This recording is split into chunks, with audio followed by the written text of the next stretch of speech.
Okay, now Manchester United now, right? I think we got two big problems. Okay, number one, the number of players that we have that can actually play solid full 90 limited. Okay, and number two, our forwards are all damn bloody selfish. So maybe we start with the first one now. All right, the full 90 lah, the players that can play the full 90. What's your take on that, Doc? Who are we talking about here, Coach Dom? Is it a particular player that you're talking about here? Let's not talk about injury lah. Injury is just aside lah. Okay. Namely, Martial lah, of course lah. Martial is one lah, right? But I would say Eriksen is another one. I would say Rafael Varane is another one. Definitely Sancho is another one. I think Varane is just coming back from injury lah, the Wolves game, so he's excusable lah. Martial, I still don't understand why he can't play the full 90. I think more than just lasting the 90 minutes, Coach Dom, I think it's like the inconsistencies over in the game itself lah. Players like Sancho, Eriksen as well. I think in the last few games, Casemiro as well has been totally off. So I think it's more to do about consistency than lasting the 90 minutes. What's the difference? What do you think? I mean, mid-season we weren't this bad, I would say. I think we are reverting back to our old usual self. First half, pretty okay. Now I think even first half also we are getting bad already, to be honest. Yeah. Then second half we know the usual lazy . There's no urgency for them. There's no urgency. I think the key word is urgency lah. Even when you are like either the game is being drawn at the time, or even if you're one nil ahead, right? That urgency is not there. And I think going back to the early part of the season when we were doing well, it was because the defense was good with Martinez and Varane. De Gea was quite solid as well, of course, I have to say. I was waiting for that. I was thinking whether to throw it in or not. Sweeper keeper. I think we were being carried to a certain extent by Casemiro in the midfield. Really carried. I mean, he was really driving the team.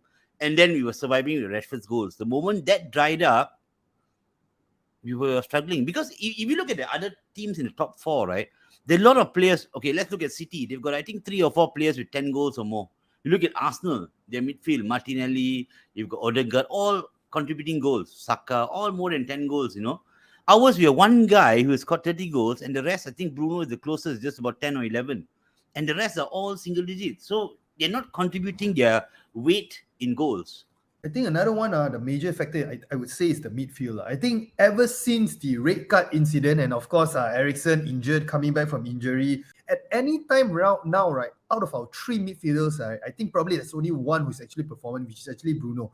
It's pretty much a one-man show in our midfield. So I think pretty much that is contributing to the lack of creativity. There's not much going on apart from our usual long ball FC, attack from the flanks and whatnot, right? I totally agree with you. And if you look at just maybe I would say before the League Cup final win, right? What we saw, and even Casemiro, right?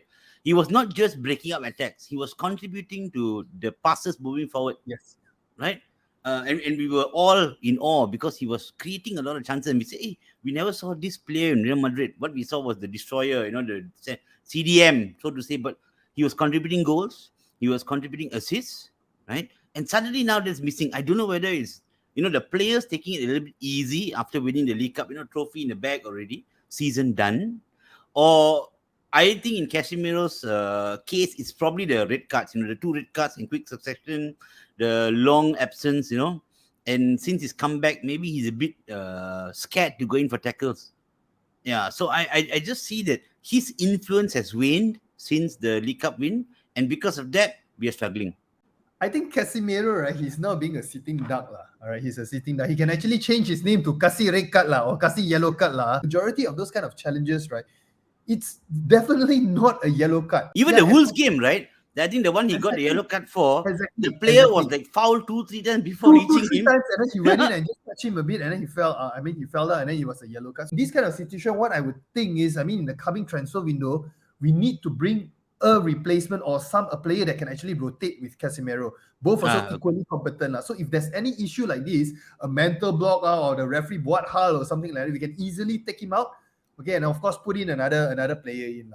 The next thing I want to talk about, I think we had this heated argument. I would say, right, our forward 3, we are pretty much playing with a false 9 and 2 inverted wingers in the form of Rashford on the left and also Anthony on the right. So I think if those guys, they actually look around and actually try and play a pass to another player who can actually score, who has a better chance of scoring, I think our first half jinx and whatnot would have been broken like long time ago. I definitely agree with you. But let me be a bit defensive in terms of Rashford. He's a guy who's contributed 30 goals this season. He has earned the right to be a little bit greedy. And you know what? All great strikers are a little bit greedy, lah.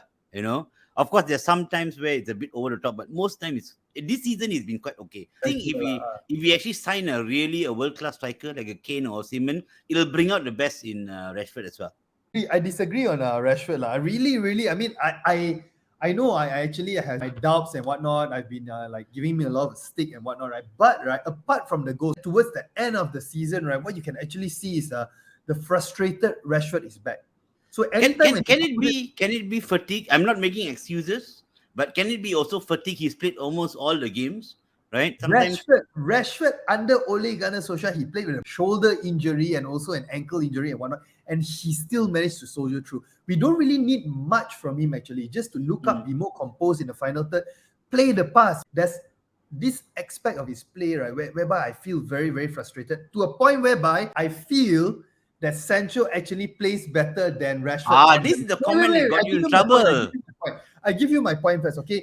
Both obviously, I mean, recent times, let's not talk about Rashford scoring goals and whatnot. When he scores goals, right, it doesn't matter whether he played 89 minutes crap, 1 minute perfect, all right? That is what happened, I think, mid-season through. Right now, both of them equally, right? Both of them, they are not really contributing much in terms of scoring goals and whatnot. Okay, but when you break it down, right, Rashford, every time he loses the ball is when he actually tries to take on players.